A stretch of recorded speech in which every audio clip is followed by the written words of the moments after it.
এবার যুবক, এবার হযরত ইব্রাহিম পয়গম্বরের রব, হযরত মূসা পয়গম্বরের রব, হযরত ইয়াকুব পয়গম্বরের রবের নাম ধরে ধরে ডাক দেয়া কয়, ও আল্লাহ, আপনি তো হযরত ইব্রাহিম পয়গম্বরের রব, হযরত মূসা পয়গম্বরের রব, হযরত ইয়াকুব পয়গম্বরের রব। আমার বাবা, আমি ছোট থাকা অবস্থায় আমার বাবা এই জঙ্গলের মধ্যে একটা গাভী রেখে গেছি। আল্লাহ গো, ওই গাভীটা আমার কাছে সুপর্দ করে দাও।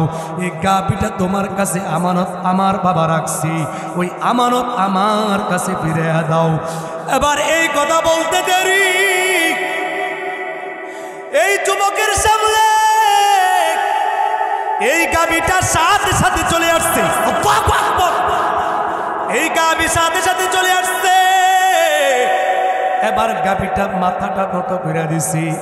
এবার যুবক গাভীটার গর্দান ধরে ধরে ঘাড় ধরে ধরে নিয়ে আসি।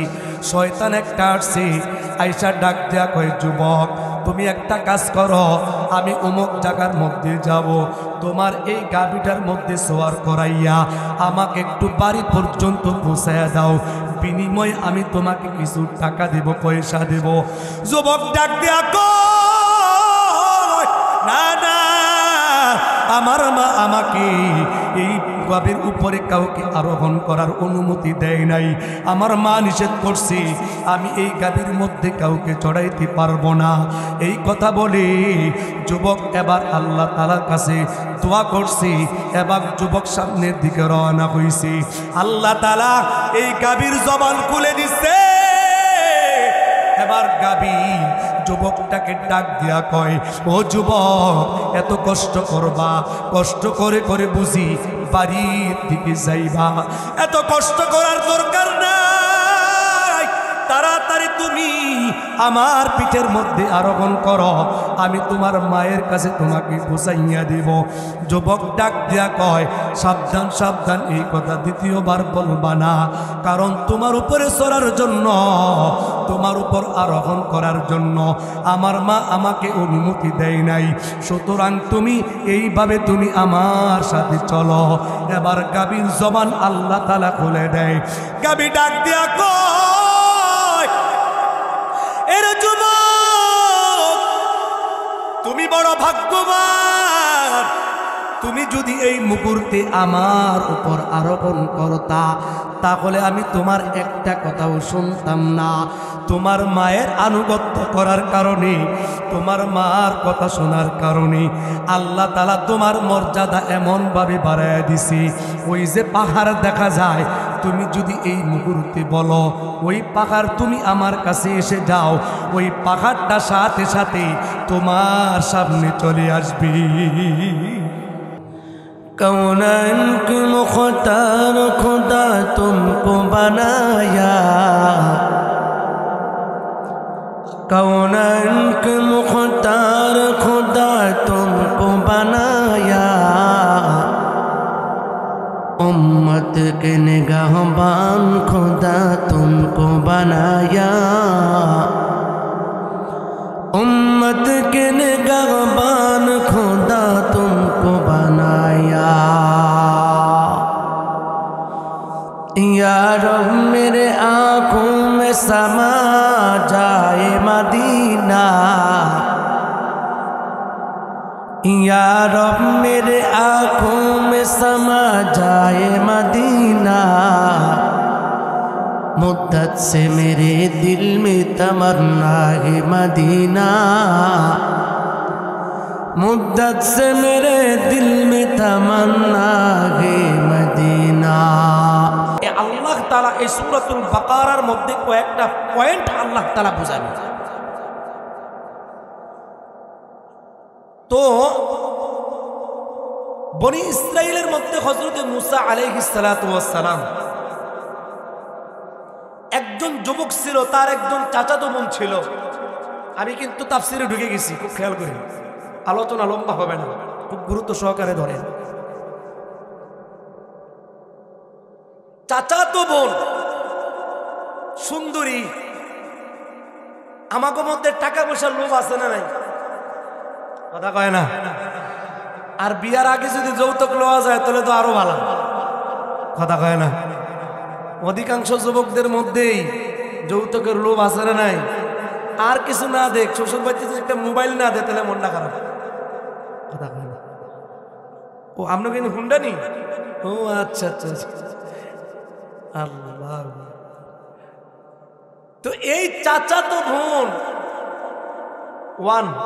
একজন, এই যুবক চিন্তা করলো যদি আমি এই স্বাস্থ্য বোনের বিবাহ করতে পারি, চাচার কত সম্পদ, এগুলির সব আমি মালিক হয়ে যেতাম। লোভ ঢুকছিনি, এরকম সম্পদের লোভ, টাকার লোভ, অন্যের টাকা দেখলে নিজের শরীর কিরমির করে, নিজের শরীরটা আর ভালো লাগে না, মনটা ভালো লাগে না। এরকম রোগের মানুষ আমাদের মধ্যে আছে না নাই? আরেকজনের সম্পদ দেখলে চুলকায়, আছে। তো এই যুবক যখন চাচাতো বোনকে বিবাহ করার সিদ্ধান্ত নেয়, প্রস্তাব পাঠায় দেয়, চাচা কয় না আরে কি ভাতিজার কাছে দিয়েছে, এটা কোনো কথা নাকি? অনেক ক্ষেত্রে হয় না, না আমার নিজের ভাতিজার কাছে কি বিয়ে দিব, দূরে আত্মীয় করবো, আত্মীয় বাড়বে, এটা ভালো না। ভাতিজা আছে, ভাতিজেই থাক। তো চাচা কইতেছে না আমি ভাতিজার কাছে দিব না। কিন্তু শয়তান তো বসে না, শয়তান কয় একটা কাজ কর, তোর চাচা অনেক দিন বাঁচবো, সহজে মরত না, কি করা যায়?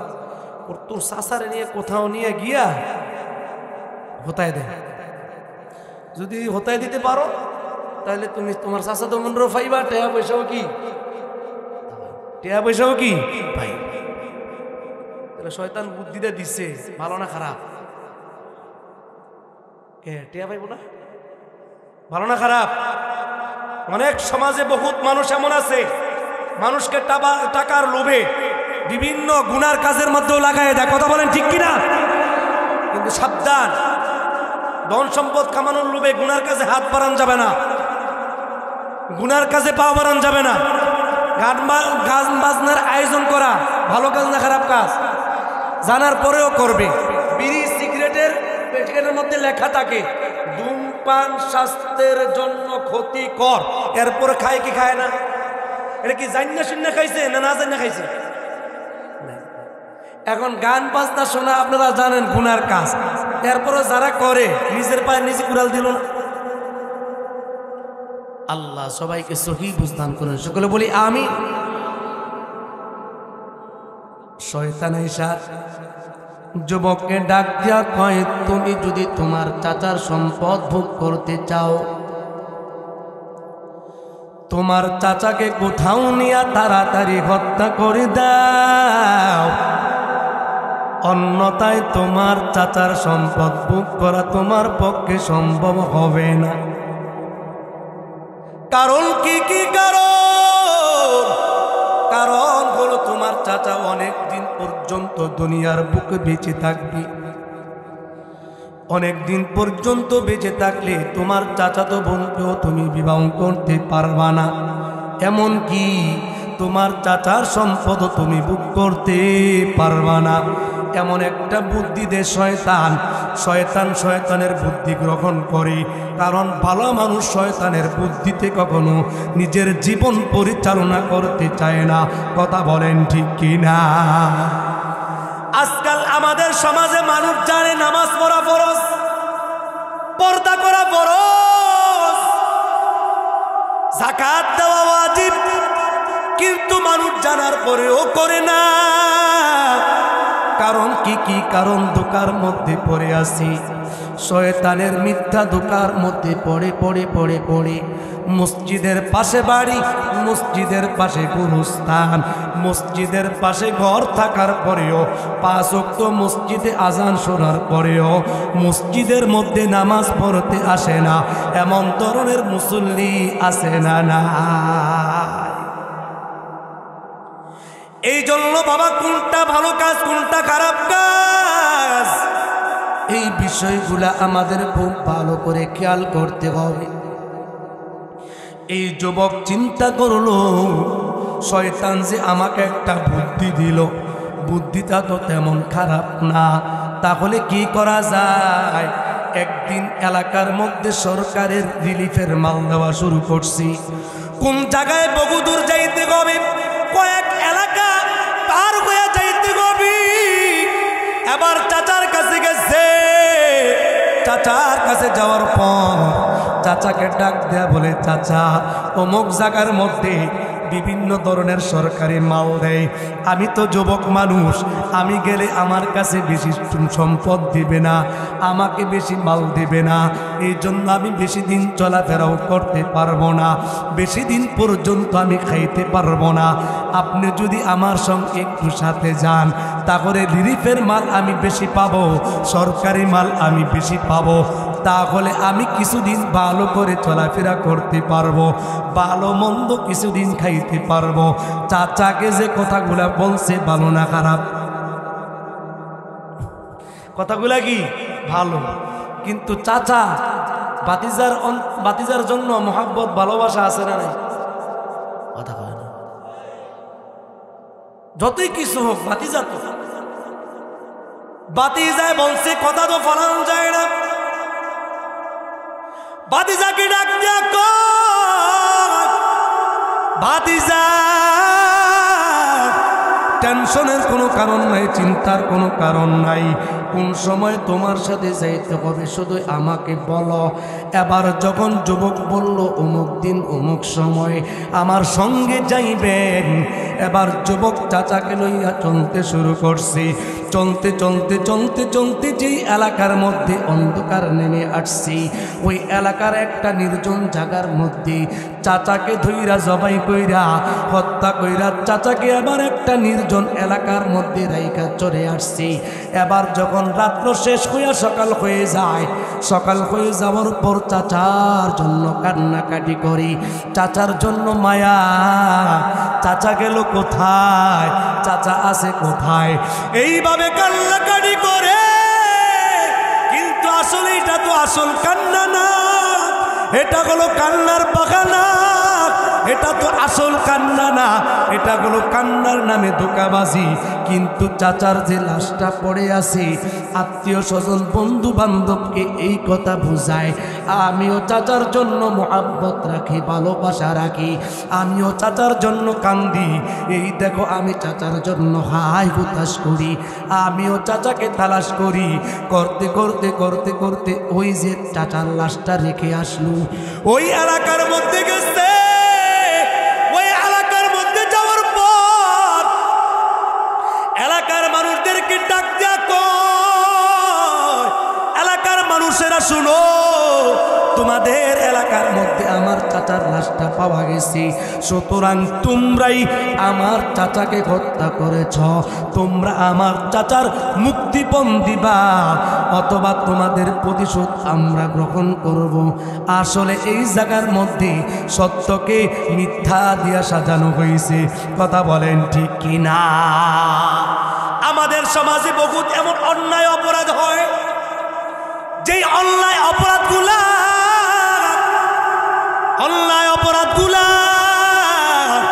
মিথ্যা কথা বলে বলে বলে বলে অন্যায়গুলাকে ডাকা হয়, আর বলে এমন অপরাধ করে নাই, আর বলে অন্যায় করে নাই। এইভাবে সমাজের মধ্যে বিচার আচার সঠিকভাবে হয় না। কথা বলেন ঠিক কিনা? এবার যুবক এলাকার মানুষদেরকে চাপতাছে, এলাকার মানুষ কয় না আমরা এমন কাজ করি না, এমন কাজ আমরা এই ধরনের অন্যায় কাজ আমরা কখনো জানিও না, করিও না। যুবক কয় না তোমরা করছো, তোমাকে এলাকায় বলে আমার চাচার লাশ থেকে এই জায়গার মধ্যে পাওয়া গেল কেন? এলাকার মধ্যে কিছু গণ্যমান্য লোক আছে না নাই? কথা হয় না, যাদের কথা মানুষ শোনে। তো এলাকার মধ্যে কিছু গণ্যমান্য লোক যুবকরে ডাক দিয়া বলতেছে, শোনো, তুমি যে বলতেছ আমাদেরকে আমরা তোমাদের চাচাকে মারছি, তাহলে একটা কাজ করো, এখানে কোনো হই হাল্লার দরকার নাই, মারামারির দরকার নাই। আমাগো নবী আছে হযরত মুসা আলাইহিস সালাতু ওয়াস সালাম, আমরা উনার কাছে যাব, উনি আমাদেরকে একটা যা ফয়সালা দিবেন আমরা সেই ফয়সালা। তারা সবাই মিলে হযরত মুসা পয়গম্বরের কাছে আসছে। আসার পর হযরতে মূসা পয়গম্বরকে ডাক দেয়া কয়, ও মূসা পয়গম্বর, এই যুবকের দাবি হলো আমরা তার চাচাকে মারছি, আর আমাদের দাবি হলো আমরা তার চাচাকে মারি না, আমরা তার চাচাকে হত্যা করি নাই। এবার হযরতে মূসা পয়গম্বর আসমান থেকে একটা ফয়সালা চাইলেন। হযরতে মূসা পয়গম্বর হলেন মূসা কালিমুল্লাহ। মুফাসসিরিন কেরাম বলেন হযরতে মূসা পয়গম্বর ডাইরেক্ট আল্লাহ তাআলার সঙ্গে কথা বলতেন, সরাসরি রব্বে কারীমের সঙ্গে কথা বলতেন। এই জন্য হযরতে মূসা পয়গম্বরকে বলতেন হযরতে মূসা কালিমুল্লাহ। হযরতে মূসা পয়গম্বর একবার নয়, দুইবার নয়, প্রায় 3000 বার আল্লাহ তাআলার সঙ্গে ডাইরেক্ট কথা বলেছি। আওয়াজ করে বলে সুবহানাল্লাহ। আল্লাহ আল্লাহ ইচ্ছে শিরি আস্ত নাম, আল্লাহ আল্লাহ ইচ্ছে শিরি আস্ত নাম, শির শাঙ্কার মিকুনাদ জানাম তামাম, শির শাঙ্কার মিকুনাদ জানাম তামাম। বর মুহাম্মদ বিরিসানাম সালাম শাফিঈ মুজরিমা ইয়াউমুল কিয়াম। আওয়াজ করে বলেন আল্লাহু আকবার। হযরত মূসা পয়গম্বর আল্লাহ তাআলাকে ডাক দিয়ে কয়, মালিক আল্লাহ, তারা আমার কাছে অভিযোগ করেছে, আমার কাছে নালিশ করেছে। এই যুবকের দাবি হলো যে তার চাচাকে এলাকার মানুষ মারছে, আর এলাকার মানুষগুলা কয় আমরা তার চাচাকে মারি নাই। এবার আল্লাহ পাক রব্বুল আলামিন হযরত মূসা পয়গম্বরকে ডাক দিয়া বলেন, ও মূসা পয়গম্বর, আমি আল্লাহ তোমাদের এই ঝগড়া এবং দ্বন্দ্বের রিলেশন আমি আল্লাহ করে দিতেছি, ফয়সালাটা আমি আল্লাহই করি। আল্লাহ তাআলা বলেন, ওয়া ইয ক্বালা মূসা লিকওমিহি ইন্নাল্লাহা ইয়া'মুরুকুম আন তাযবাহু বাকরা। ও মূসা পয়গম্বর, তুমি তোমার কওমদেরকে বলে দাও তারা যেন একটা গাভী জবাই করে, গাভী জবাই করিয়া গোশতের টুকরা নিয়া ওই মৃত ব্যক্তির শরীরের মধ্যে লাগায় দিবে। মৃত ব্যক্তির শরীরের মধ্যে ওই গোশতের টুকরাটা টাচ করতে দিবি। মৃত ব্যক্তি জীবিত হইয়া তাকে কে হত্যা করছে ওই ব্যক্তির নামটা সাথে সাথে বলে দিবি। ঘটনা সহজ না কঠিন? সহজ। আল্লাহ তাআলার কাছে কি সব সহজ। তো হযরত মূসা আলাইহিস সালাতু ওয়াস সালাম বলতেছেন, এই আল্লাহ তাআলা বলছে একটা কাজ করো। কি? তোমরা বাইরে যাও, বাড়িতে গিয়া তোমরা একটা গাভী জবাই করো, জবাই কইরা এটার গোশতের টুকরা মৃত ব্যক্তির শরীরে লাগাইবা, দেখবা হে জীবিত হইব, কে এরে মারছে সঠিক নামটা হে বলে দিবে। বলে তো আর কোনো কি নেই, দ্বন্দ্ব নাই। কারণ আগে তো, এখন তো ডিজিটাল যুগ, কত কিছু বাইরেছে আসামি শনাক্ত করার জন্য, কিন্তু ওই সময় তো কিছু ছিল না। আল্লাহ পাক রব্বুল আলামিন শনাক্ত করার জন্য গোশতের টুকরা দিয়ে আল্লাহ তাআলা বাইর করতেছে। সুবহানাল্লাহ বলবেন না? দেখছেন ডাক্তারি বিদ্যা কোন থেকে শিখে আসে? এই দেখেন, আল্লাহু আকবার। তো বনি ইসরাইলরা তো বনি ইসরাইল, এরা এই বিষয়টা সহজ বিষয়টারে পেছাইতে পেছাইতে পেছাইতে হযরত মূসা আলাইহিস সালাতু ওয়াস সালামকে বলতেছে, ও মূসা পয়গম্বর, আপনি একটা কাজ করেন। কি? আপনি আল্লাহ তাআলার কাছে কোন যে আল্লাহ তাআলাকে বলেন যে আমরা যে গরু জবাই করবো এটা কি বড় না মাঝারো না ছোট, কোনটা জবাই করবো? আল্লাহ তাআলা বলছেন একটা করলে হইব, কিন্তু এরা বলতেছে কিনা বড়টা করবো না মাঝারোটা করবো না ছোটটা করবো, এরকম ভাবে জিজ্ঞেস করতেছে। হযরত মূসা পয়গম্বর আল্লাহ তাআলার কাছে দোয়া করলেন, قالوا ادع لنا ربك يبين لنا ما هي قال إنه يقول إنها بقرة لا فارض ولا بكر। হযরত মূসা পয়গম্বর আল্লাহ তাআলার কাছে দোয়া করলেন, আল্লাহ তাআলা পয়গম্বর মূসাকে জানায় দেন, ও মূসা পয়গম্বর, তাদেরকে জানায়া দাও ফারিদুন ওয়ালা বিকরুন, বেশি ছোট হবে না, বেশি বুড়াও হবে না, বরং মাঝারু পর্যায়ের গাভীটা যেন তারা জবাই করে। এবার বনি ইসরাইলের দল হযরত মূসা পয়গম্বরকে ডাক দেয়া বলি, আওয়ানুম বাইনা যালিক ফাফআলু মা তু'মারুন, ক্বালু দু'ু লানা রাব্বাকা ইউবায়্যিন লানা মা লাউনুহা। ও মূসা পয়গম্বর, আমরা যে গাভীটা জবাই করব এই গাভীটার রংটা কেমন হবে, কালো হবে নাকি সাদা হবে নাকি লাল হবে, কেমন বর্ণের হবে আমাদেরকে একটু জানায়া দেন। আল্লাহ তাআলার কাছে দোয়া করেন, আল্লাহ তাআলা যেন আমাদেরকে ঘটনাটা জানায়া দেয় কেমন কালারের গরু আমরা আল্লাহ তাআলার রাস্তায় কুরবানি করব, জবাই করব। সহজ বিষয়টার কঠিন হচ্ছে। হযরত মূসা পয়গম্বর আল্লাহ তাআলার কাছে দোয়া করলেন, আল্লাহ তাআলা জানায়া দেন, ও মূসা পয়গম্বর আপনি তাদেরকে জানায়া দেন, ইন্নাকা বাকরাতুন সফরা, সফরা মানে হলো হলুদ বর্ণের এমন একটা গরু দেখবেন মাঝে মাঝে লাল হয় না, মাঝে মাঝে এটা হলুদ কালারের বর্ণের হয়। গাঢ় হলুদ কালারের বর্ণের হইলে গায়ের মধ্যে দেখতে একটা চিক চিক চিক চিক করে, মনে হয় যেন শরীরের মধ্যে তেল লাগাইয়া দিছি। ওই ধরনের গরু যখন আপনারা দেখেন তখন ভালো লাগে না খারাপ লাগে? পছন্দনীয় একটা কালার। সাধারণত মানুষ লাল কালারটাই কি পছন্দ করে, মূলত শরীর গরু কখনো লাল হয় না, এটা আসলে এটা কি হলুদ কালার, এটা কি হলুদ কালার, হলুদ বর্ণের। এটা লাল হইলে এই যে এরকম কালারের গরু আছে। হ্যাঁ, তো হযরত মূসা আলাইহিস সালাতু ওয়াস সালাম বললেন যে এরকম হলুদ বর্ণের তোমরা গরু দেখবা, তো এখন গরু এর জাতীয় গরু পাইব কই? হ্যাঁ, আপনাদের হ্যাঁ বালিয়া বিল এলাকায় পাওয়া যাবে নি? কথা খায় না আল্লাহ। তো এই বাছুর, গরুর বাছুর, এটার আরেক মোড় দিছে, তাফসীরের কিতাবের মধ্যে লেখছে এই গরুর লালন পালন করছে আরেক যুবক। এই যুবকের ছিল একজন ছেলে, ছোট, মৃত্যুর আগে।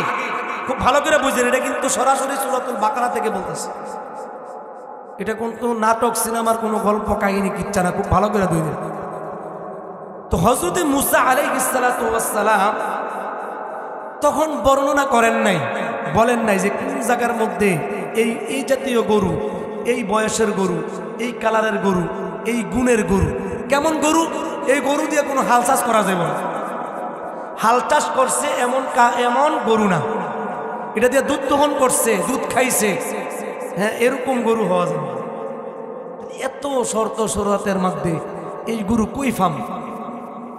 তো মুফাসসিরিনে কেরাম বলেন যেই যুবক এই গরুর বাছুরটা লালন পালন করছে, সেই বাছুরটা একটু বড় হয়েছে পরে, তখন তার বিবিকে বলছে মৃত্যুর আগে যে আমার সন্তানটা যখন বড় হবে তখন বলবা এই সন্তানটাকে আমি অমুক জঙ্গলের মধ্যে আমার এই গাভীটা রেখে যাইতেছি, সে যখন আল্লাহ তাআলার নাম নিয়া যখন বলবে গাভীটা তার কাছে চলে আসবে, এই গাভীটা তার কাছে চলে আসবে। তো এই যুবক বাচ্চা মানুষ ধীরে ধীরে বড় হয়েছে, বাবা মারা গেছে, গাভীও ওইদিকে জঙ্গলের মধ্যে বড় হয়েছে। তো সন্তান এখন বড় হয়েছে। এই যুবকের 3টা গুণ আছে। বলেন কয়টা গুণ বললাম? 1 নাম্বার গুণ হইল এই যুবক ভাইরা খুব ভালো করে বুঝে, এই যুবক সারাদিন কাঠ কাটে, জঙ্গলের মধ্যে কাঠ কাইটা এই কাঠ বাজারে বিক্রি কইরা পরে সে এই টাকাটাকে 3 ভাগ করে। কয় ভাগ? এই যুবক নিজের পরিশ্রমের টাকা প্রতিদিন নিজে কামাই করার পরে 3 ভাগ করে, 1 ভাগ নিজের জন্য খরচ করে, আর 1 ভাগ নিজের মাকে দেয়, আর 1 ভাগ আল্লাহ তাআলার রাস্তায় খরচ করে। সুবহানাল্লাহ। আগামী বছর এই 3 গুণ বিশিষ্ট যুবক। আজকাল আমরা তো টাকা পয়সা আল্লাহ তাআলার জন্য নির্ধারিত করি না যে এই টাকাটা আল্লাহ তাআলার রাস্তায় দান করব, এই টাকাটা মসজিদের জন্য দান করব, এই টাকাটা মাদ্রাসার জন্য দান করব, টাকার এই অংশটা মাদ্রাসার ছাত্রদের জন্য ব্যয় করব, এই টাকাটা আলেম উলামাদের খেদমতে ব্যয় করব। কিন্তু আমরা তো এই ধরনের মন মানসিকতা রাখি না, যার কারণে আমাদের জীবনের মধ্যে আমরা বরকত পাই না। কথা বলেন ঠিক কিনা? ভালো কিছু পাইতে হলে ভালো কিছু করতে হবে। এই যুবক একদিন তার মা ডাক দিয়া বলে, ওর সংসার, তুমি তো অনেক কষ্ট করো, পরিশ্রম করো, কাঠ কেটে কেটে বাজারের মধ্যে বিক্রি করো। একটা কাজ করো, তোমার বাবা তোমার জন্য একটা গাভী রেখে গেছে, অমুক জঙ্গলের মধ্যে গাভীটা আছে, তুমি গিয়া হযরত ইব্রাহিম পয়গম্বরের রবের নাম ধরে ডাক দিবা, হযরত ইয়াকুব পয়গম্বরের রবের নাম ধরে ডাক দিবা, হযরতে মুসা আলাইহিস সালাতু ওয়াস সালামের রবের নাম ধরে ডাক দিবা। তখন দেখবা নাম ধরে ডাক দিতে দেরি ওই গাভীটা তোমার কাছে দৌড়ে চলে আসবে। সাবধান সাবধান, এই গাভীর উপরে তুমি চড়বা না, এই গাভীর উপরে বসবা না, গাভীরে ধরে ধরে ধরে ধরে তুমি আমার কাছে নিয়ে আসবা। মা বলছে, কথা তো খেলাফ করা যায় না, মা আদেশ করছে, মায়ের কথা অমান্য করা যাবে না। আজকাল আমাদের সমাজের মধ্যে সন্তানরা মায়ের কথাও শুনতে চায় না, বাবার কথাও শুনতে চায় না, অথচ আল্লাহ রসুল বলছে মায়ের পায়ের নিচে সন্তানের জন্য জান্নাত রাখছি। কিন্তু বাবা, আজকাল আমাদের সমাজের মধ্যে বহুত বৃদ্ধ বাবা আছে, বৃদ্ধ মা আছে, সন্তানেরা কাপড় কিনে দেয় না, সন্তানের একটা লুঙ্গি কিনে দেয় না, এক জোড় জুতাও কিনে দেয় না। অনেক যুবক কেমন আছে, প্রতিদিন টাকা কামায়, কিন্তু বছর হয়ে যায় বাবাকে এক জোড়া জামা কিনে দেয় না, এক জোড়া জুতাও কিনে দেয় না, এক বেলা খাবারও খাওয়াইতে চায় না। বহুত মা এমন আছে, সন্তান মাকে এক বেলা খাবার দেয় না, ওই সন্তানটা মাকে একটা কাপড় কিনে দেয় না, ওই সন্তান মাকে কোনোদিন ডাক্তারের কাছে ধরে ধরে নিয়ে যায় না, মাকে কোনোদিন মায়ের হাতের মধ্যে 10টা টাকা দেয় না। কত টাকা পয়সা কামায়, মাকে আইনা হাতের মধ্যে 1 কেজি ফলও দেয় না। মাঝে মাঝে বাজার থেকে আইনা ভালো একটা খাবার মায়ের হাতের মধ্যে উঠায়া দেয় না। এমন সন্তান আমাদের সমাজে আছে না? না। এরে বাবা, ভালো করে বুঝি না, মায়ের মতন আপন, মায়ের মতন দরদি, মায়ের মতন আপন পৃথিবীর বুকে তুমি কাউকে পাইবা না। মায়ের মতন বন্ধু, বাবার মতন বন্ধু পৃথিবীর বুকে কাউকে পাইবা না। বিপদের মধ্যে পড়ে যাইবা, মা দৌড়ে আসবে, বিপদের মধ্যে পড়ে যাইবা, বাবাও দৌড়ে আসবে। বন্ধু বলো, আত্মীয় স্বজন বলো, কাউকে তুমি তাড়াতাড়ি খুঁজে পাইবা না। সন্তান যখন বিপদের মধ্যে পড়ে যায়, ওই সন্তানকে বাঁচানোর জন্য, ওই সন্তানটাকে বিপদ থেকে উদ্ধার করার জন্য মা সর্বপ্রথম দৌড়ে আসে, বাবাও দৌড়ে আসে। সন্তান যখন অসুস্থ হয়ে যায়, মা আর নিজেকে নিয়ন্ত্রণ রাখতে পারে না। সন্তান অসুস্থতার মাধ্যমে কম্বল গাও দিয়া ঘুমায়, কিন্তু মা সন্তানের বিয়োগ ব্যথায়, সন্তানের কষ্টে মা বালিশের মধ্যে মাথাটা লাগাইয়া চোখের পানি পালায় পালায় কান্দে আর আল্লাহ তাআলার কাছে দোয়া করি, ও মালিক আল্লাহ, আমার সন্তানটাকে সুস্থ করে দাও। আমার বাচ্চাটাকে সুস্থ করে দাও, আমার সন্তানটাকে পরিপূর্ণ সুস্থ করে দাও, আমার সন্তানটাকে হায়াতের মধ্যে বরকত দিয়া দাও। এইভাবে মা সন্তানের জন্য দোয়া করি। সন্তান যতই খারাপ হোক, মা সন্তানকে কখনো ফালাইতে পারে না, কিন্তু সন্তান বাবাকে বুঝতে চায় না, মাকে বুঝতে চায় না, মায়ের কথা শুনতে চায় না, বাবার কথাও শুনতে চায় না। এই যুবক মায়ের কথা শোনার পর এবার এই যুবকটা ধীরে ধীরে ধীরে ধীরে চলে গেল জঙ্গলের মধ্যে। জঙ্গলের মধ্যে যাওয়ার পর এবার যুবক এবার হযরত ইব্রাহিম পয়গম্বরের রব, হযরত মূসা পয়গম্বরের রব, হযরত ইয়াকুব পয়গম্বরের রবের নাম ধরে ধরে ডাক দেয়া কয়, ও আল্লাহ, আপনি তো হযরত ইব্রাহিম পয়গম্বরের রব, হযরত মূসা পয়গম্বরের রব, হযরত ইয়াকুব পয়গম্বরের রব। আমার বাবা, আমি ছোট থাকা অবস্থায় আমার বাবা এই জঙ্গলের মধ্যে একটা গাভী রেখে গেছি। আল্লাহ গো, ওই গাভীটা আমার কাছে সুপর্দ করে দাও। এই গাভীটা তোমার কাছে আমানত আমার বাবা রাখছি, ওই আমানত আমার কাছে ফিরে দাও। এবার এই কথা বলতে দেরি এই যুবকের সামনে এই গাভীটা সাথে সাথে চলে আসছে। এই গাভী সাথে সাথে চলে আসছে। এবার গাভীটার মাথাটা নত করে দিছি। এবার যুবক গাভীটার গর্দান ধরে ধরে গার ধরে ধরে নিয়ে আসি। শয়তান একটা আসছে, আইসা ডাক দেয়া কয়, যুবক তুমি একটা কাজ করো, আমি অমুক জায়গার মধ্যে যাব, তোমার এই গাভীটার মধ্যে সোয়ার করাইয়া আমাকে একটু বাড়ি পর্যন্ত পৌঁছাইয়া দাও, বিনিময়ে আমি তোমাকে কিছু টাকা দেব, পয়সা দেব। যুবক ডাক দেয়া কয়, না না, আমার মা আমাকে এই গাভীর উপরে কাউকে আরোহণ করার অনুমতি দেয় নাই। আমার মা নিষেধ করছে, আমি এই গাভীর মধ্যে কাউকে চড়াইতে পারবো না। এই কথা বলে যুবক এবার আল্লাহ তাআলার কাছে দোয়া করছে। এবার যুবক সামনের দিকে রওনা হইছে। আল্লাহ তাআলা এই গাভীর জবান খুলে দিচ্ছে। এবার গাভী যুবকটাকে ডাক দিয়া কয়, ও যুবক, এত কষ্ট করবা, কষ্ট করে করে বুঝি বাড়ির দিকে যাইবা, এত কষ্ট করার দরকার নাই, তাড়াতাড়ি তুমি আমার পিঠের মধ্যে আরোহণ করো, আমি তোমার মায়ের কাছে তোমাকে পৌঁছাইয়া দিব। যুবক ডাক দিয়া কয়, সাবধান সাবধান, এই কথা দ্বিতীয়বার বলবা না, কারণ তোমার উপরে চড়ার জন্য, তোমার উপর আরোহণ করার জন্য আমার মা আমাকে অনুমতি দেয় নাই, সুতরাং তুমি এইভাবে তুমি আমার সাথে চলো। এবার গাভীর জবান আল্লাহ তাআলা খুলে দেয়। গাভী ডাক দিয়া কয়, এর যুবক তুমি বড় ভাগ্যবান, তুমি যদি এই মুহূর্তে আমার উপর আরোহণ করতা তাহলে আমি তোমার একটা কথাও শুনতাম না।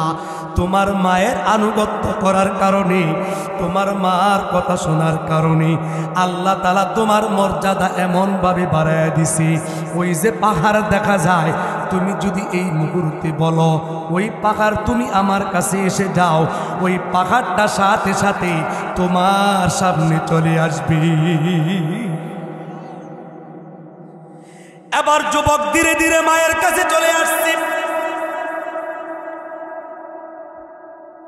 মায়ের কাছে আসার পর মাকে ডাক দেয়া বলল, মা আমি তো তোমার কাছে গাভী নিয়ে আসলাম, এখন আমি কি করতে পারি? মা ডাক দিয়া কয়, একটা কাজ করো, গাভীটা বাজারে নিয়ে যাও, বাজারে নেওয়ার পর 3 দিরহামে বিক্রি করবা, এর বেশিও বিক্রি করবা না, এর কমেও বিক্রি করবা না।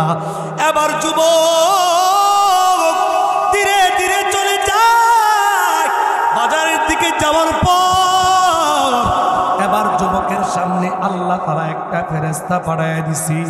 ওই ফেরেশতা আইসা যুবককে ডাক দিয়া কয়, এ যুবক, তোমার গাভীটা আমার কাছে বিক্রি করো। যুবক ডাক দিয়া কয় আমি তো গাবি বিক্রির জন্যই আনলাম, এবার বলো কত দাম দিবা। যুবকটাকে ডাক দিয়া কয় তুমি বলো কত দাম নিবা। যুবক ডাক দিয়া কয় আমি 3 দিরহামের বিনিময়ে বিক্রি করতে চাই। এই লোকটা ডাক দিয়া কয় না না, আমি তোমাকে 6 রুপিয়া দিব, তুমি আমাকে গাবিটা দিয়া দাও। যুবক ডাক দিয়া কয় আমি এত দামে বিক্রি করতে পারবো না, আমি যেই দাম বলছি এই দামে আমি বিক্রি করতে চাই, এর কমেও বিক্রি করব না, এর বেশিও বিক্রি করব না, কারণ আমার মায়ের আদেশ, মাকে জিজ্ঞেস করুন সারা আমি বেশি দামে বিক্রি করতে পারবো না, কম দামেও বিক্রি করতে পারবো না। যুবক ডাক দিয়া কয় তুমি একটু দাঁড়াও, আমি আমার মাকে জিজ্ঞেস করে আসি মা কি এই দামে গাবি বিক্রি করবে কিনা। যুবক ধীরে ধীরে ধীরে ধীরে মায়ের কাছে চলে আসছে। মায়ের কাছে আসার পর মাকে ডাক দিয়া বলে মাগো এমন একজন কাস্টমার আসছি, যেই দাম বলছো তার চাইতে ডবল দিতে চায়। মা ডাক দেয়া কয় যুবকটার বর্ণনা না দাও, আমাকে ওই কাস্টমারের বর্ণনা দাও। এবার যুবক ডাক দেয়া কয় কাস্টমারটা এমন এমন হইতে পারে। মা বুঝতে বাকি নাই এটা দুনিয়ার কোনো মানুষ হইতে পারে না, এটা দুনিয়ার কোনো মানব নয়, এটা কোনো জিন জাতি নয়, এটা কোনো মানব জাতি হইতে পারে না, মানুষ হইতে পারে না, কোনো ব্যবসায়িক হইতে পারে না, এটা দুনিয়ার কোনো গরু ব্যবসায়িক না, এটা দুনিয়ার কোনো মানুষ কিনবিওয়ালা না, এটা তো আল্লাহ তাআলার পক্ষ থেকে ফয়সালা, একজন ফেরেশতা। এবার তুমি গিয়া বলো তুমি কত দিতে চাও। আবার ঘুরাইয়া বলো মা বলছে যেই দাম বলছে ওই দামে বিক্রি করবে, অন্য দামে মা গরু বিক্রি করবে না। এবার যুবক আবার চলে গেছে বাজারে। যাওয়ার পর এই যুবক আবার ওই লোকটার সাথে বলতেছে আমার মা তো বলছে এই দামে বিক্রি করার জন্য, কিন্তু না না আমরা এই দাম ছাড়া আমরা গাবি বিক্রি করব না। এবার ওই লোকটা জবান খুলে বলে তোমার মা ঠিকই ধরতে পারছে, আমি তো কোনো দুনিয়ার মানুষ না, আমি তো একজন ফেরেশতা। তোমাকে আমি একটা খবর দেয়া যায়, তুমি তোমার মাকে বলবা এই যে গাবিটা, এই গাবিটার শরীরের মধ্যে যে পরিমাণ চামড়া আছে, যেই পরিমাণ চামড়া আছে এই চামড়ার সম পরিমাণ যদি কেহ স্বর্ণ মুদ্রা দিয়া যদি এই গাবিটা কিনতে চায় তাহলে তোমরা গাবি বিক্রি করবা, অন্যথায় তোমরা এই গাবি বিক্রি করবা না। চিল্লায়া বলি সুবহানাল্লাহ। তুমি মিটাও সকল চাওয়া অভাব দুঃখী লোকের, তুমি পরম মুক্তিদাতা মালিকে জগতের, তুমি মিটাও সকল চাওয়া অভাব দুঃখী লোকের, তুমি পরম মুক্তিদাতা মালিকে জগতের। তোমার পথে চললে মোদের, তোমার পথে চললে মোদের আসবে শেষ দিন, তোমার দয়ায় পূর্ণ আমার সারা নিশিদিন, তোমার দয়ায় পূর্ণ আমার সারা নিশিদিন। আল্লাহ তুমি দয়ার সাগর, আল্লাহ তুমি দয়ার সাগর, রহমানুর রহিম, তোমার দয়ায় পূর্ণ আমার সারা নিশিদিন। আওয়াজ করে বলেন আল্লাহু আকবার। এবার যুবক গাবি নিয়ে চলে আসছে, মায়ের কাছে গাবি নিয়ে চলে আসছে।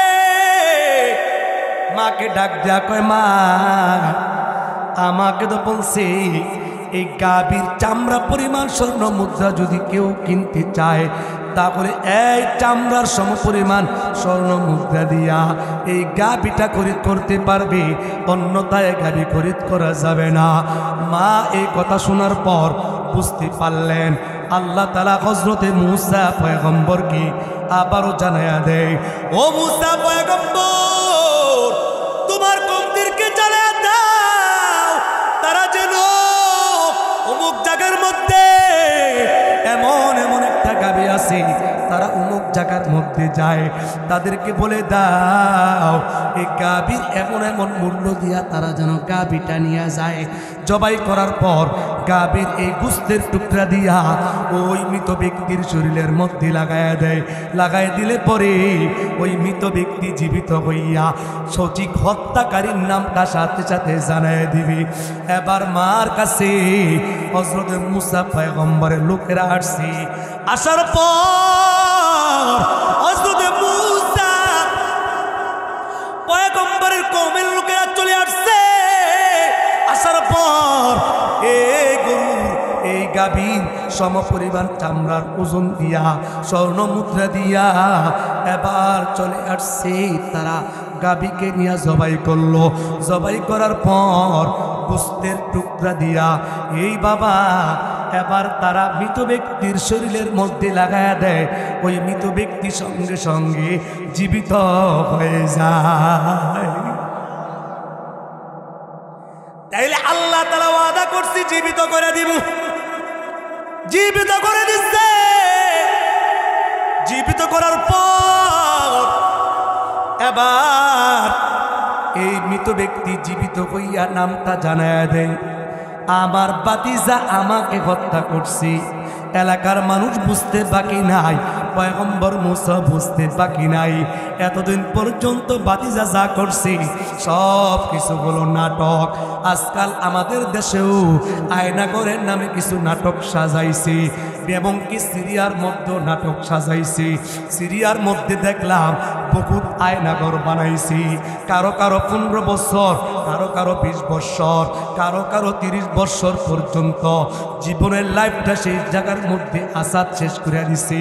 আল আসাদ কতই না জুলুম করছে সিরিয়ার মুসলমানদের উপর, কত না অত্যাচার করছে বাবা। কাল কিয়ামতের ময়দানে সব অপরাধীদেরকে আল্লাহ তাআলা হিসাবের কাঠ করার মধ্যে দাঁড় করাবে।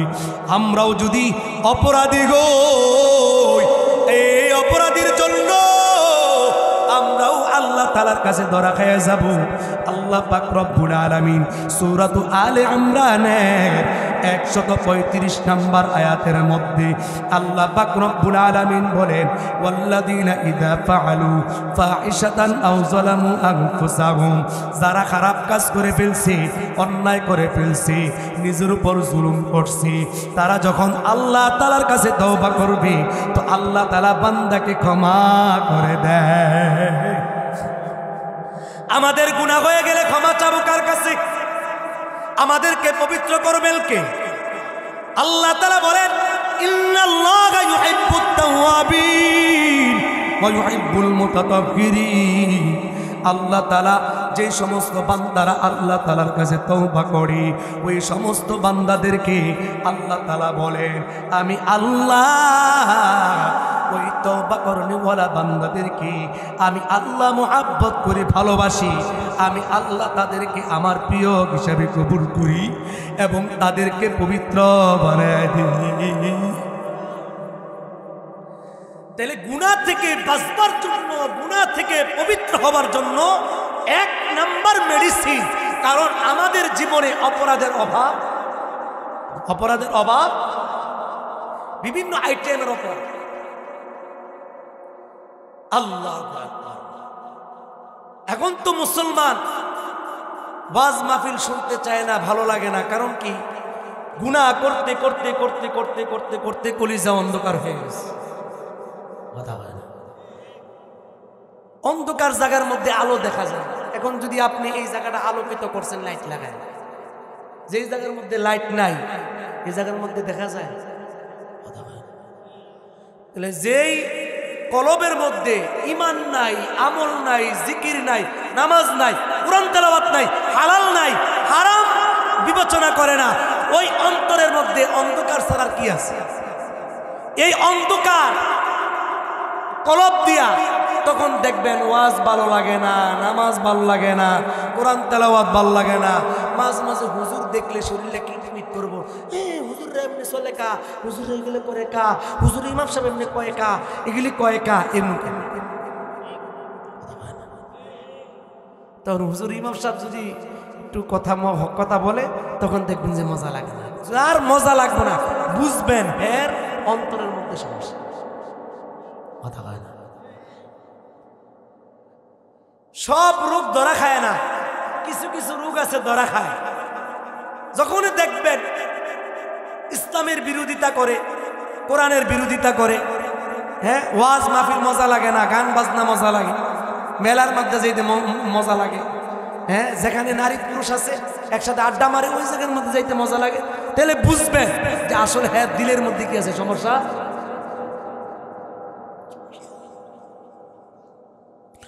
তো আল্লাহ তাআলা যে বান্দা গুনাহ থেকে পবিত্র হইতে চায়, এর মধ্যে 1 নাম্বার মেডিসিন হলো তওবা। বলেন কি? সূরা আলে ইমরানের এই আয়াতখানা নাজিল করার সময় একটা ঘটনা ওয়াকিয়া ঘটছে, যেটাকে বলা হয় শানে নুজুল।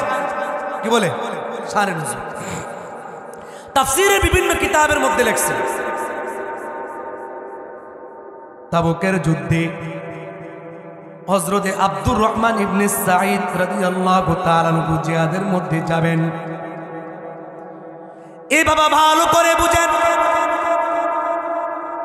হযরতে সালাবাতুল আনসারী রাদিয়াল্লাহু তাআলা আনহু তাবুকের যুদ্ধের মধ্যে যাবে না, তাকে এলাকার মানুষেরা সবাই মিলিয়া হযরতে সাঈদ ইবনে আব্দুর রহমান এবার তাকে ঘর বাড়ি দেখাশোনার জন্য নিযুক্ত করছি, যে তুমি আমাদের বাড়ি ঘর দেখাশোনা করবা, আমরা জিহাদের ময়দানে যাই, আল্লাহ তাআলার রাস্তায় আমরা জিহাদ করি, তুমি আমাদের ছেলে সন্তান স্ত্রী পরিবার দেখাশোনা করে রাখবা।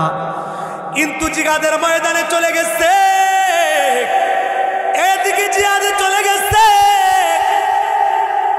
এদিকে হযরত সালাবা তাদের বাড়ির মধ্যে ছিল। দিন যায় রাত যায় বছর যায় বাবা, হযরত সালাবা যখন দিন গেল রাত গেল, একদিন হঠাৎ করে হযরত সাঈদ ইবনে আব্দুর রহমানের ঘরের মধ্যে প্রবেশ করছি।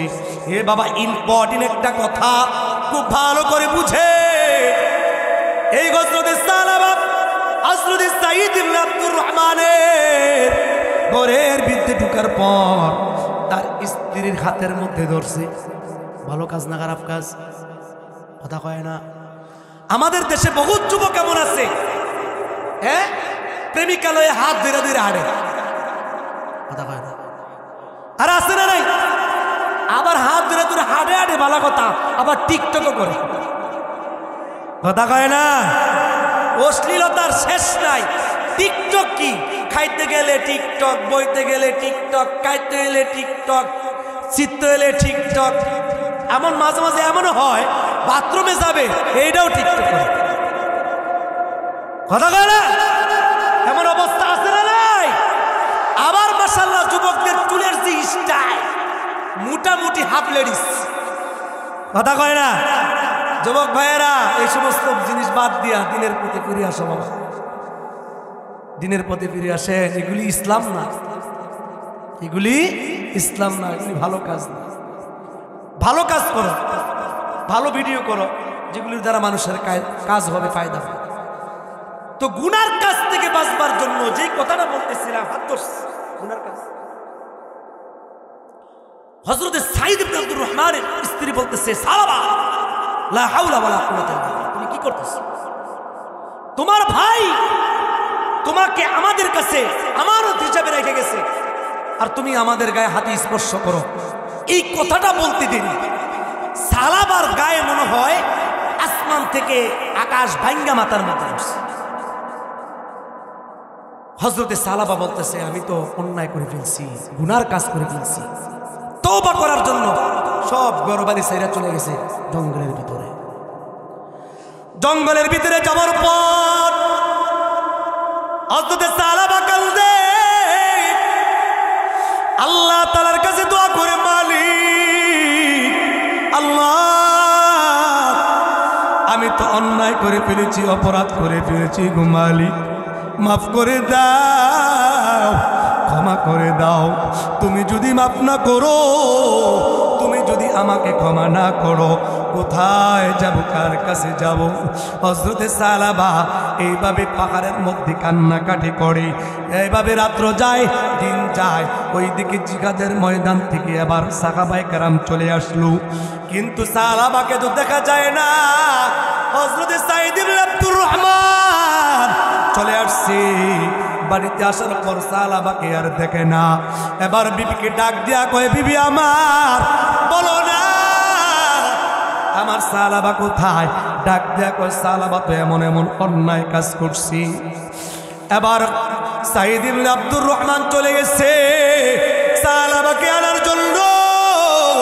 সালাবার কাছে গিয়ে বলে, ও সালাবা ভাই, তুমি যা করছো আর সামনের দিকে এমন কাজ করার দরকার নাই, চলে চলো, সামনে চলো, বাড়ির দিকে চলে আসো।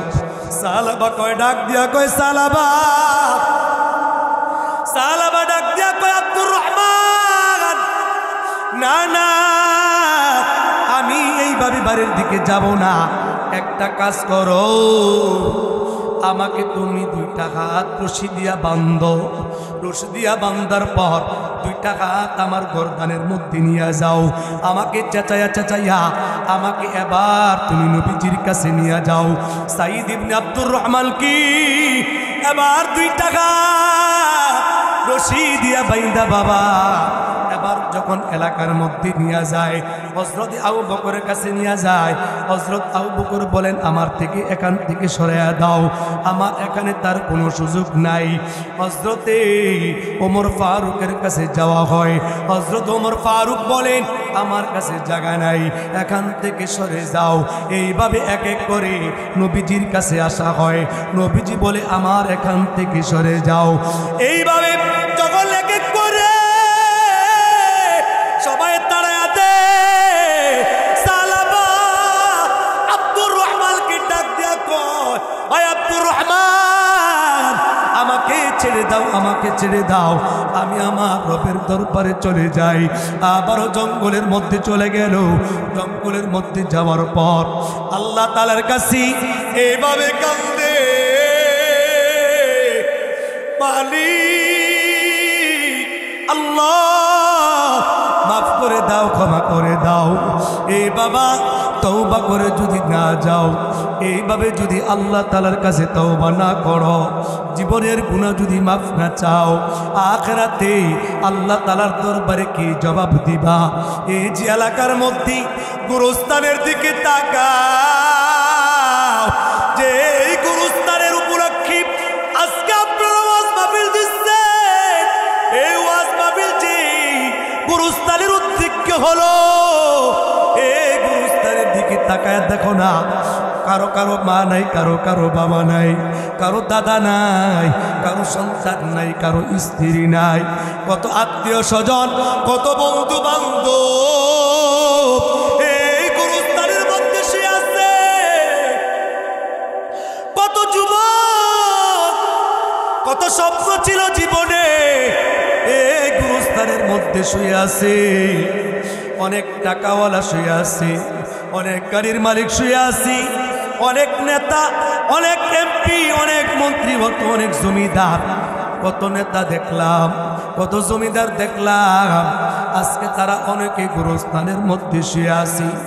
এই বাবা বাড়ির পাশে গুরুস্থান আছে, গুরুস্থানের পাশে মাত্র 3 হাত 3.5 হাত জায়গা, খবর নেওয়ার মতন কোনো ব্যবস্থা নাই, তাদের হালত জানবার কোনো ব্যবস্থা নাই। একটাবার চিন্তা কইরা দেখো, 2টা মিনিটের জন্য চোখটা 2টা বন্ধ করো, আর মাথাটা নিচের দিকে দিয়া এই মুহূর্তে চিন্তা কইরা দেখো, এই মুহূর্তে যদি আমি মারা যাই, 1 লাখ মানুষ মোবাইল করে বলবে, অমুকে তো মারা গেছে, তাড়াতাড়ি জানাজার মধ্যে আসো। আত্মীয় স্বজন দৌড়ে আসবে, মা কানবে, বাবা কানবে, সন্তানেরা কাঁদবে, আত্মীয় স্বজন কান্নাকাটি করবে, পাড়া প্রতিবেশী হায় হুতাশ করবে। বন্ধু বান্ধবেরা স্ট্যাটাস দিবে, এই বাবা কেহ কেহ বাঁশ বাগানের মধ্যে চলে যাবে, বাঁশ বাগান থেকে বাঁশ কাটার জন্য ছাউনি দিবে। এই মুহূর্তে যদি চিন্তা করি আমাদের যদি মরণ হয়ে যায়, কেহ কেহ গরম পানি করবে গোসল দেওয়ার জন্য, আবার কেহ কেহ কাপড়ের ব্যবস্থা করবে কাপড় পরিধান করে দেওয়ার জন্য। পুরুষদের জন্য 3টা টুকরা কাপড় বাবা, মা বোনদের জন্য 5টা টুকরা কাপড়। এই তো হলো দুনিয়ার চাওয়া পাওয়া। কেন আজকে জায়গা জমিন নিয়ে মারামারি করো? কেন আজকে টাকা নিয়ে দ্বন্দ্ব? কেন আজকে জমি নিয়ে দ্বন্দ্ব? কেন আজকে দোকান নিয়ে দ্বন্দ্ব? কেন আজকে চাকরি বাকরি নিয়ে দ্বন্দ্ব? কেন আজকে ক্ষমতা নিয়ে দ্বন্দ্ব বাবা? কেন আজকে এত বাহাদুরি দেখাও? কার জন্য বাহাদুরি দেখাও? মৃত একটা লাশের দিকে তাকাও, মৃত একটা ব্যক্তির দিকে তাকাও না, দেখো না। কঙ্কাল একটা দেখার দিকে তাকাও না। ওই মানুষটার দেহের মধ্যেও তো চোখ আছে, ওই মানুষটার দেহের মধ্যে তো জবান আছে, ওই মানুষটার মধ্যেও তো হাত আছে, ওই মানুষটার দেহের মধ্যে তো পাও আছে। পাও থাকার পরেও চলে না, হাত থাকার পরেও চলে না, চোখ থাকার পরেও দেখে না। এই বাবা আমরাও কখন জানি ওই পথের যাত্রী হয়ে যাই। ওই পথের যাত্রী হওয়ার আগে আমাদেরকে ঈমান আমল গোছানোর দরকার, আমাদের আমলটা শুদ্ধ করার দরকার, আমাদের ঈমানটা সুন্দর করার দরকার, আমাদের রব্বে কারীমের দরবারে প্রিয় হওয়ার দরকার, আল্লাহ তাআলার খাঁটি বান্দা হওয়ার দরকার। আল্লাহ তাআলার দরবারে যদি খাঁটি বান্দা না হই, আল্লাহ তাআলার দরবারে কোনো মাফ নাই। এই বাবা মরণের জন্য আল্লাহ তাআলার কাছে দোয়া করা। ও মালিক আল্লাহ, মরণ যখন হবে আল্লাহ ঈমান গালতে মরণ দাও, বেঈমান বানা মরণ দিও না আল্লাহ। নামাজরত অবস্থায় মরণ দান করিও, স্ট্রোক করে মরণ দিও না, প্যারালাইসিস করে মরণ দিও না, রাস্তাঘাটে দুর্ঘটনায় অ্যাক্সিডেন্টে মরণ দিও না। আল্লাহ তাআলার কাছে দোয়া করো, আল্লাহ আমার যে বিবি আছে বিবিকে নেককার বানায়া দাও। আল্লাহ আমার যে সন্তান আছে সন্তানকে নামাজি বানায়া দাও, দিনদার বানায়া দাও। আল্লাহ আমার যে সম্পদ আছে এই সম্পদ দিনের জন্য কবুল করে নাও। ও মালিক এই সম্পদ তো তোমার দরবারে হিসাব দিতে হবে। আল্লাহ কিছু সম্পদ তোমার দরবারে দান করবার তৌফিক দিয়া দাও, যাতে করে আখিরাতের ময়দানে আমলের খাতাটা খুললে আমরা দেখাইতে পারি এই যে দানের আমল আছে, এই যে নামাজের আমল আছে, এই যে জিকিরের আমল আছে, এইভাবে কোরআন তেলাওয়াতের আমল আছে।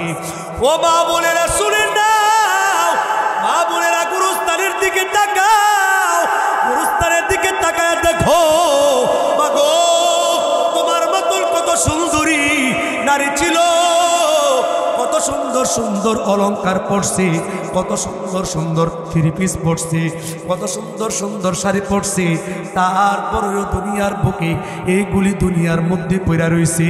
কবরের মধ্যে একটু পরিমাণ নিয়ে যাইতে পারে না। ইমান দরকার, পর্দা দরকার, স্বামীর খেদমত দরকার, নামাজ দরকার।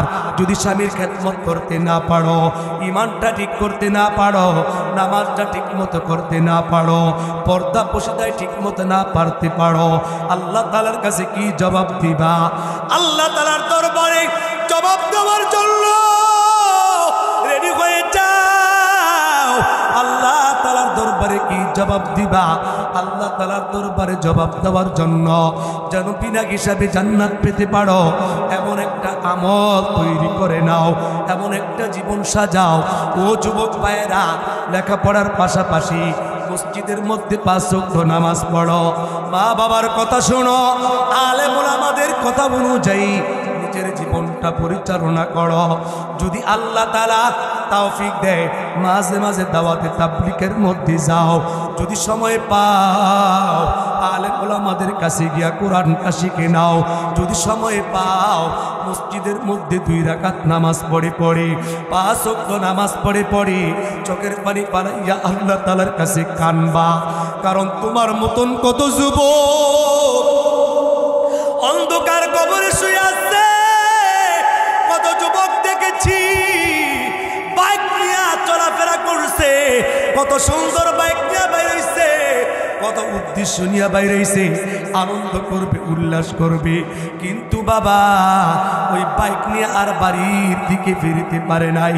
ওই যে সালাবাতুল আনসারী রাদিয়াল্লাহু তাআলা আনহু আল্লাহ তাআলার কাছে কাঁদে, এমন ভাবে কান্নাকাটি করছে, আল্লাহ তাআলা তওবা কবুল করছে।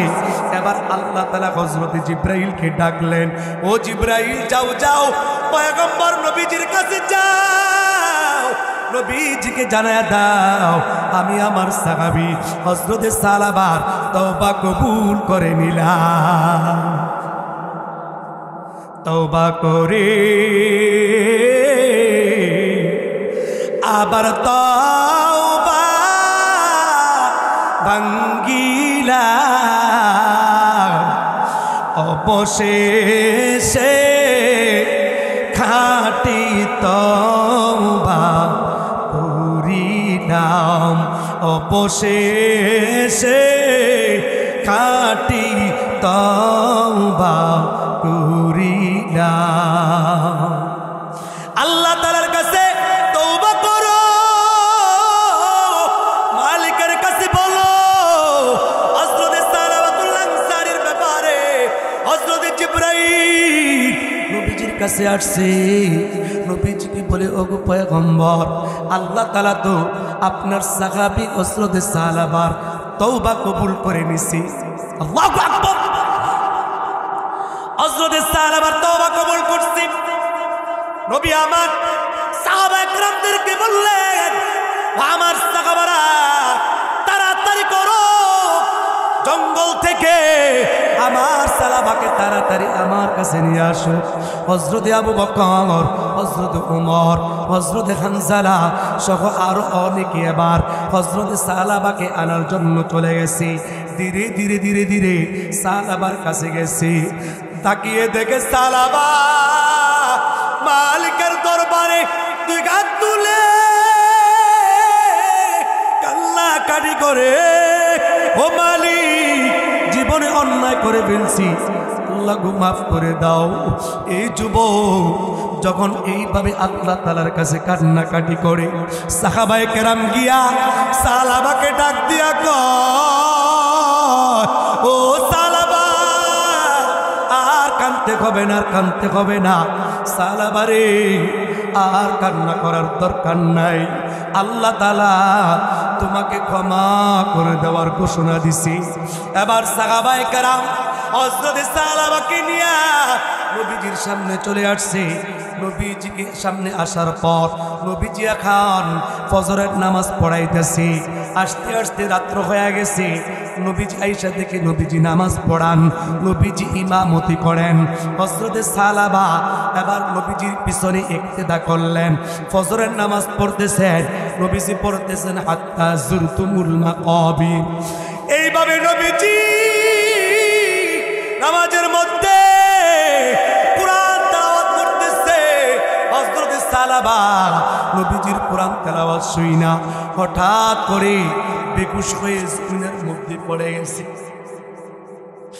জমিনের মধ্যে পড়ে যাওয়ার পর সাহাবায়ে কেরাম নামাজ পড়ার পরে নবীজিকে বললেন, ওগো পয়গম্বর সালাবা তো বেহুশ হয়ে গেছে।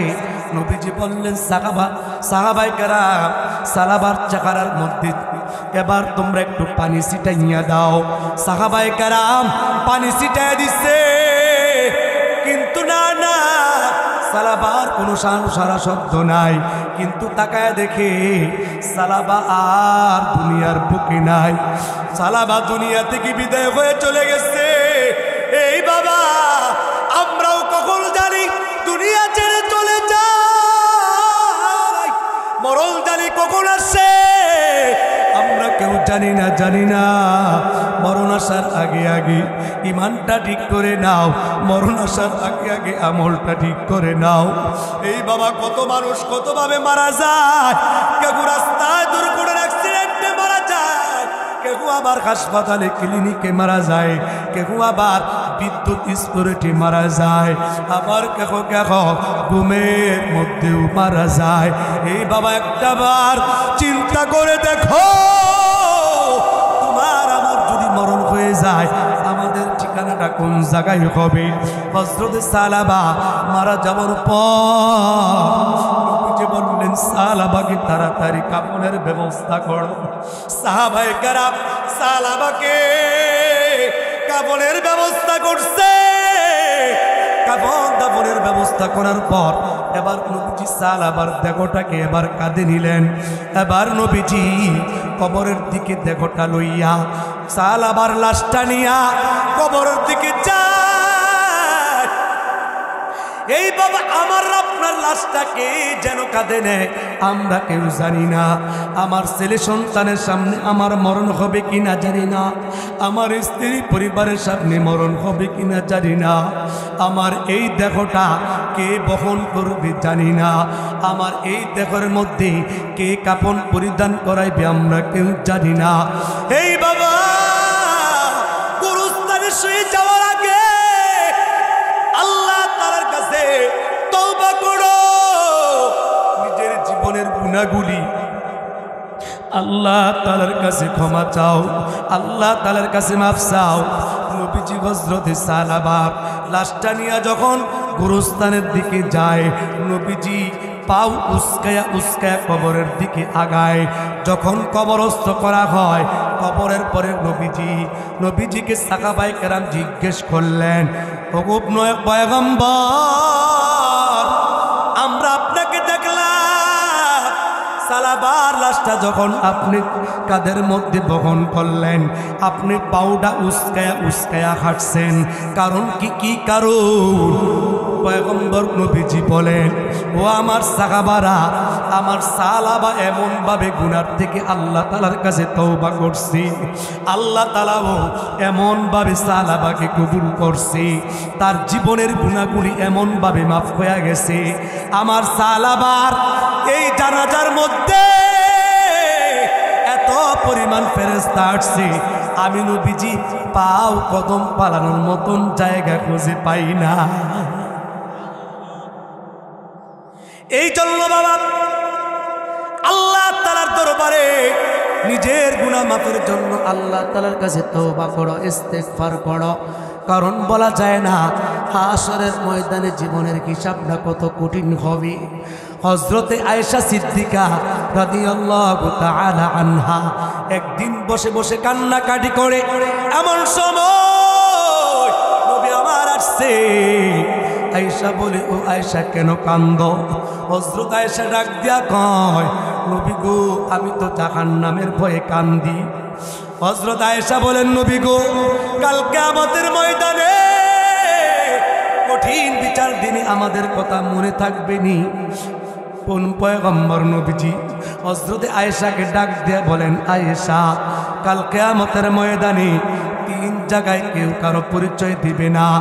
এক নাম্বার হলো যখন মিজানের পাল্লা দাঁড় করানো হবে, আমল নামা যখন মাপা হবে। আমল নামা কি করা হবে? কথা কয় না? বাজারে গেলে যখন মাপ দেওয়া হয় কম দিলে নিবেন নি? কথা কম দিলে নিবেন? এইটার বেলা সবাই হিসাব বুঝে নেবে, কিন্তু আমল নামাজে ওজন ভারী হইতেছে না, এটা কেউ বুঝে না। আমল নামার ক্ষেত্রে ওজন ভারী করার দরকার, এই লাভটা কেউ বুঝতে চায়। বাজারে গেলে ঠিকই 16 আনা বুঝতে চায়। কথা কয় না? জোরে বলে।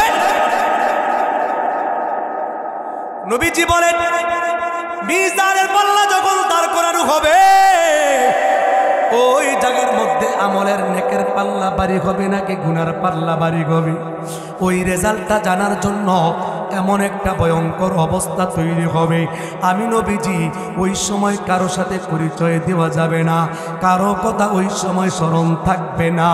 নবীজি বলে, ফনসিরাত যখন পার হওয়া হবে জাহান্নামের উপরে একটা পুল থাকবে, একটা সেতু থাকবে, একটা ব্রিজ থাকবে। এইটার নাম হলো ফুলসেরাত। এই ফুলসেরাত বাবা প্রত্যেকটা মানুষকে পার হইতে হবে। নবী বলেন আমি নবীজি ওই জায়গার মধ্যে থাকবো। হযরত আনাস বলেন নবী গো হাউজে কাউসারের পাশে আমি আপনাকে পামু কিনা? নবী আমার বলেন আমি নবীজিকে হাউজে কাউসারের কাছে পাইবা, তবে যার যোগ্যতা আছে, যে নবীজিকে ভালোবাসতে পারছে, যে নবীজির আদর্শ অনুযায়ী চলতে পারছে, যেই নবীজির জীবন অনুযায়ী নিজের জীবন পরিচালনা করতে পারছে, ওই ব্যক্তি হাউজে কাউসারের পানি থেকে পানি পাইবে, অন্যথায় সেখান থেকে পানি পাবে না। সার্টিফিকেট লাগবে, কি লাগবে? হাউজে কাউসারের পানি পান করার জন্য ঈমানের সার্টিফিকেট লাগবে, আমলের সার্টিফিকেট লাগবে, নবীজির মুহাব্বত ভালোবাসার সার্টিফিকেট লাগবে। এই সার্টিফিকেটগুলো যদি না থাকে বাবা, নবীজির হাত থেকে হাউজে কাউসারের পানি পান করা যাবে না। কারণ নবীজি হলেন হাউজে কাউসারের মালিক। আল্লাহ তাআলা বলেন নবী গো আমি আপনাকে হাউজে কাউসারের পানি পান করাইয়া দিলাম, আমি আপনাকে হাউজে কাউসার দিয়া দিলাম। ইন্না আ'তাইনাকাল কাউসার, নবী গো আপনাকে আমি হাউজে কাউসার দান করছি। এই জন্য বাবা এই হাউজে কাউসারের পানি কেমন পানি জানেন? আপনার আমার এলাকার কলের পানি না, আর্সেনিক মুক্ত পানি না, ফুটানো পানি না, মাম পানি না। ও কেমন পানি? এমন পানি হাউজে কাউসার থেকে যদি বান্দা একবার পান করতে পারো আর জীবনে কোনোদিন পানি পিপাসা লাগবে না। আর জান্নাতের মধ্যে নাজ নেয়ামতের তো অভাব নাই। জান্নাতের মধ্যে পেট ব্যথা হইতো না, কান ব্যথা হইতো না, গাল ব্যথা হইতো না, দাঁত ব্যথা হইতো না। হুজুর আমার তো দাঁত নাই, ওই সময় আল্লাহ দাঁত দিয়া দিবে। হুজুর আমার তো পেট খারাপ, জান্নাতের মধ্যে পেট খারাপ হইতো না। আবার অনেকে প্রশ্ন করতে পারে হুজুর এত খাওয়ান খাইবো তাহলে বাথরুম থাকবো নি? কয় জান্নাতের মধ্যে বাথরুম নাই, জান্নাতের মধ্যে আগামুতা নাই, জান্নাতের মধ্যে পেশাব পায়খানা নাই। খাইবেন আর ডেকুর দিবেন, সাথে সাথে সব হজম হয়ে যাবে। এমন স্পেশাল জান্নাত পাওয়ার জন্য কারা কারা তৈরি রয়েছে আজকের এই বালিয়াবিল এলাকা থেকে? তুই হাত তুলে আল্লাহ তাআলাকে দেখায় দাও, তুই হাত তুলে আল্লাহ তাআলাকে দেখায় দাও। নারে তাকবীর, নারে তাকবীর। আল কোরআনের আলো, আল হাদিসের আলো, নারে তাকবীর। মাশাআল্লাহ বাবারা, আজকের মতন আর না, আপনাদের কাছে আমার একটা আবদার। এই যে আজকে গুরুস্থানের কথা আমি একটু বলছি, আপনাদেরকে ইঙ্গিত দিছি। এখানে কোরআন থেকে আপনাদেরকে সূরাত আলে ইমরানের 135 নম্বর আয়াত এবং সূরাতুল বাকারার 66 নম্বর আয়াত থেকে আপনাদেরকে মুখতাসার তাফসীর করে আমি শোনাইলাম। আল্লাহ পাক আমাদের সকলকে এখান থেকে আমল করে, এখান থেকে শিক্ষা নিয়ে আমল করবার তাওফিক দান করেন। সকলে বলি